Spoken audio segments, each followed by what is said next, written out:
एक और बड़ी खबर, वीवीपैट को लेकर सभी याचिकाएं खारिज कर दी गई हैं। बैलेट पेपर की मांग को लेकर याचिकाएं दायर की गई थी, खारिज कर दी गई हैं। सुप्रीम कोर्ट में आज ये पूरा मामला था जिस पर आज सुनवाई होनी थी और याचिका खारिज कर दी गई है। जो भी याचिकाएं दायर की गई थी वीवीपैट को लेकर, 100% वीवीपैट को लेकर एक याचिका दायर की गई थी, मांग की गई थी और उस पर सुप्रीम कोर्ट में आज सुनवाई थी और कोर्ट ने इसे खारिज कर दिया है।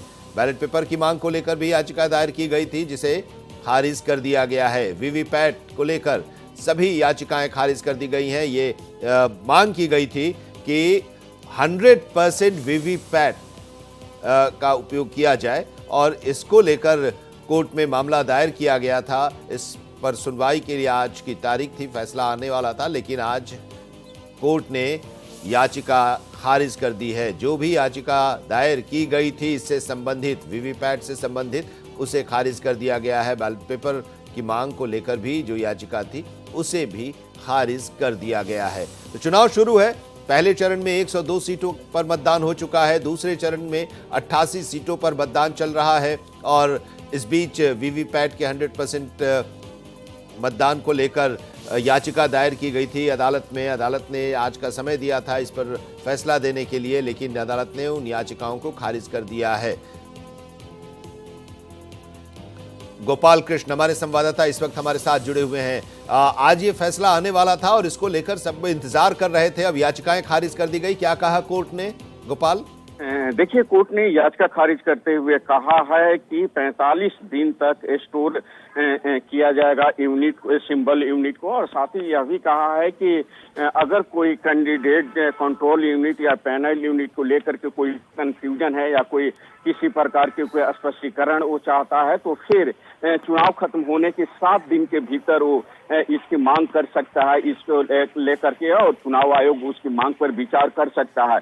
क्योंकि जब मामले की सुनवाई हो रही थी उस समय से तो यही मांग थी कि ईवीएम की वोटर की पर्चियों के 100% जो वीवीपैट के मिलान किया गया, और इसी मांग को लेकर के याचिका दायर की गई थी एडीआर सहित अन्य की तरफ से, जिस याचिका पर चुनाव आयोग की तरफ से पेश वकील ने विरोध किया था और कहा था कि वीवीपैट जो है 100% सिक्योर है, इसमें किसी प्रकार की कोई गलती होने का चांस नहीं है, मानवीय त्रुटि हो सकती है। वहीं जो याचिकाकर्ता थे उन्होंने कई सवाल खड़े किए थे। याचिकाकर्ताओं ने कहा था कि हमें आशंका है कि इसमें गड़बड़ी हो सकती है, जो चिप लगे हुए हैं उसमें गड़बड़ी हो सकती है, एक बार ही उसका इस्तेमाल हो सकता है, जिसको लेकर के सुप्रीम कोर्ट ने चुनाव आयोग के तकनीकी जो अधिकारी हैं उनको बुलाया था और कुछ स्पष्टीकरण मांगा था, जिसके बाद चुनाव आयोग के अधिकारी ने जब स्पष्टीकरण दिया उसके बाद सुप्रीम कोर्ट के न्यायाधीश जैसे संजीव खन्ना और दीपांकर दाता उनके जवाब से संतुष्ट हुए। उन्होंने कहा कि संदेह के आधार पर हम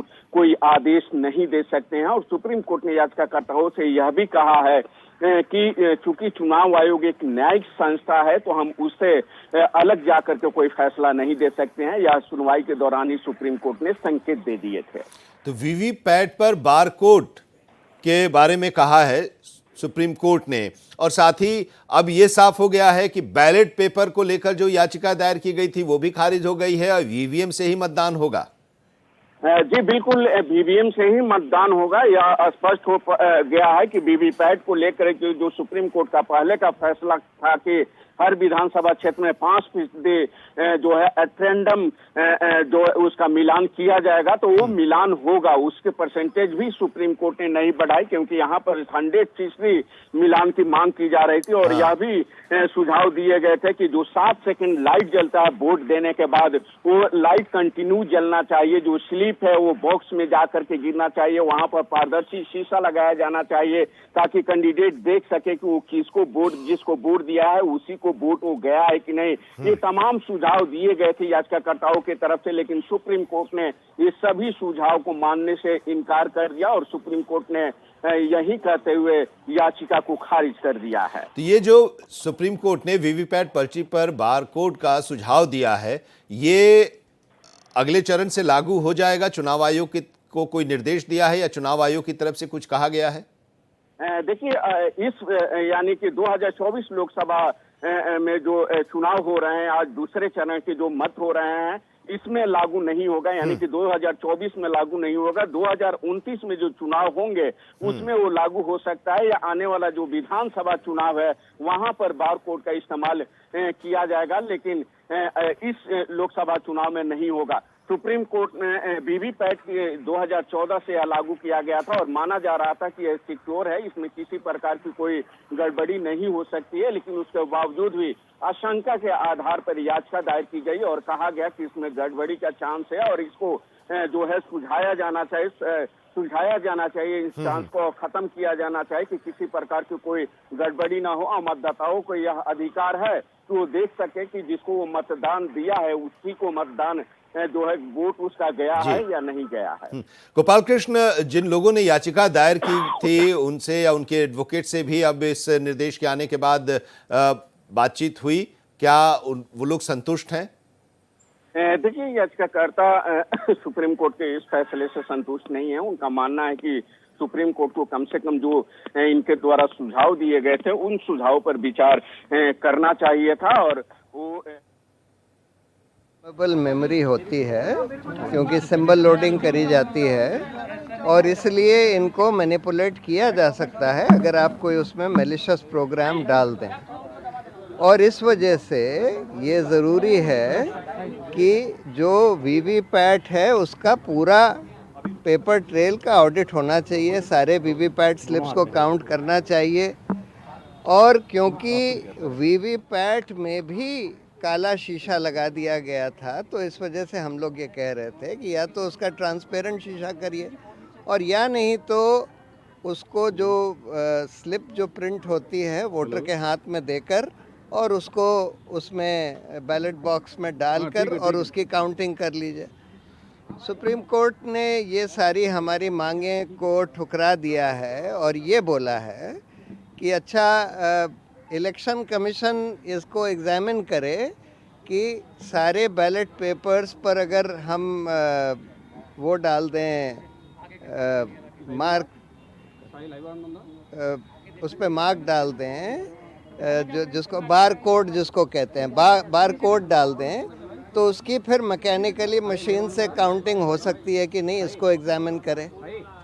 और दूसरा उन्होंने ये बोला है कि सिंबल लोडिंग यूनिट जो होती है जिससे symbol loading constituency by constituency करी जाती है उसको कम से कम 45 दिन तक चुनाव सील करके रखा जाए और चुनाव के बाद कम से कम 45 दिन तक रखा जाए, जिससे कि अगर कोई इलेक्शन पिटिशन फाइल होती है, कोई उसकी कोर्ट मांग करता है तो उसको देखा जा सके।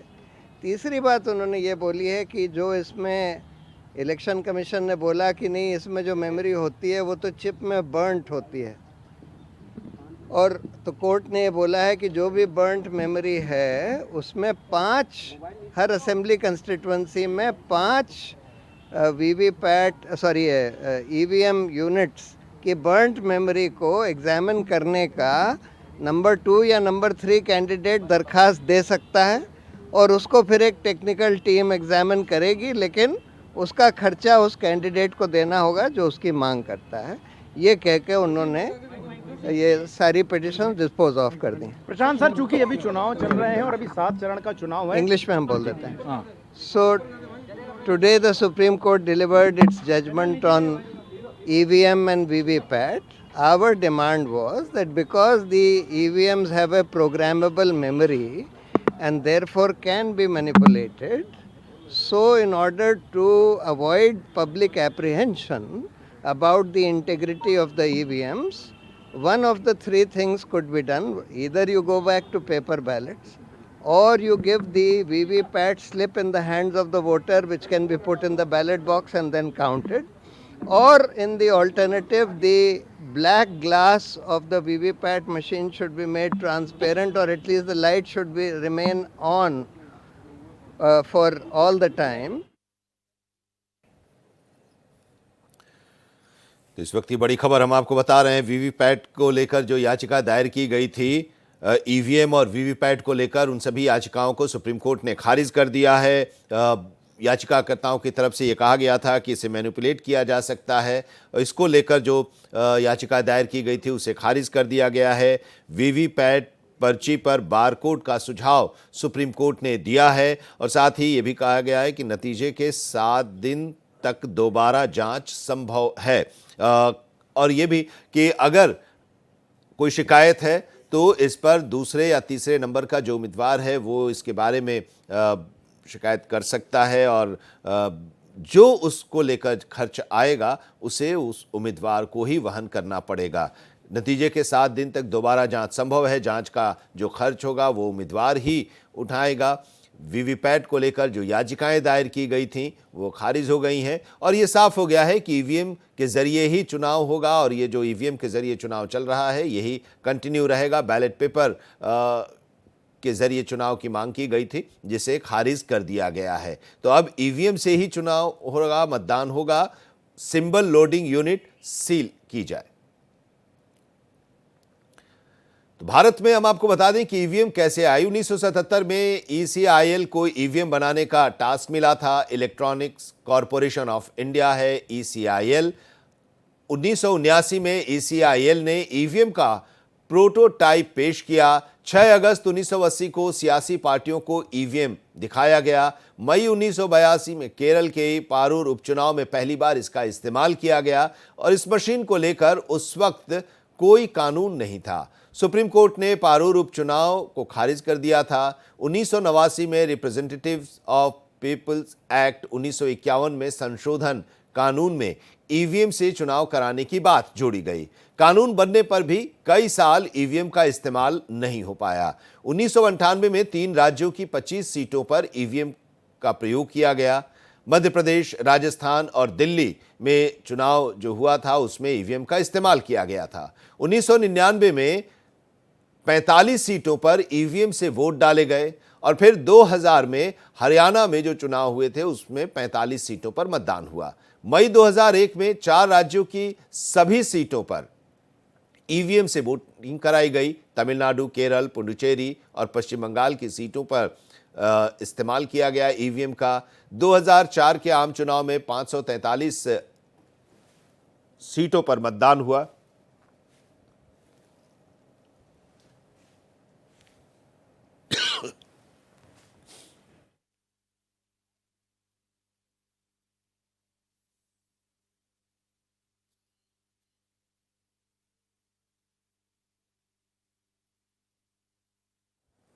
दो 2004 के आम चुनाव में 543 सीटों पर इसका मतदान में इसका उपयोग किया गया और 2004 से अब तक ईवीएम से देश में वोटिंग लगातार जारी है। लेकिन अब इस पर सवाल भी उठाए जा रहे थे। ईवीएम को लेकर मामला अदालत में भी गया। चुनाव आयोग ने भी कहा कि अगर किसी को कोई शक है तो वो इसके बारे में बताएं, दिखाएं क्या उनको शक है, किस आधार पर शक है। वो उसके बाद अब याचिका दायर की गई थी और इस याचिका को खारिज कर दिया है सुप्रीम कोर्ट ने।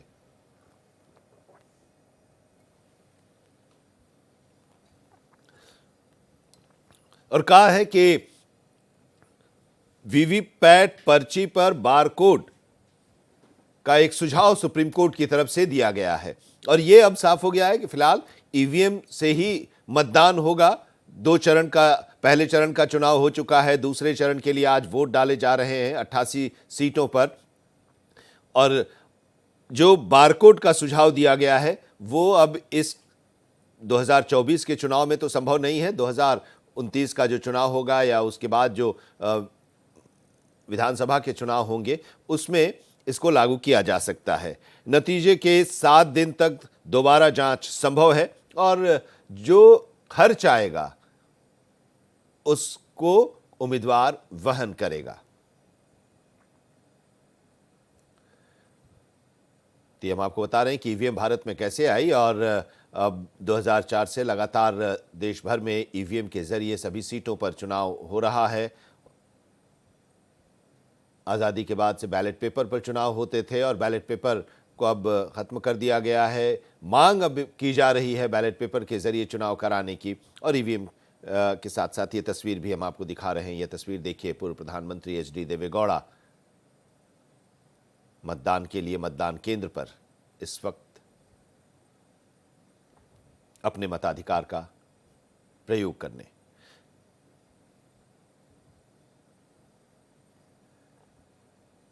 कर्नाटक में चुनाव हो रहा है, जेडीएस एनडीए के साथ है। एचडी देवेगौड़ा अस्वस्थ होने के बावजूद अपने मताधिकार का प्रयोग करने के लिए मतदान केंद्र पर पहुंचे। पूर्व प्रधानमंत्री एचडी देवेगौड़ा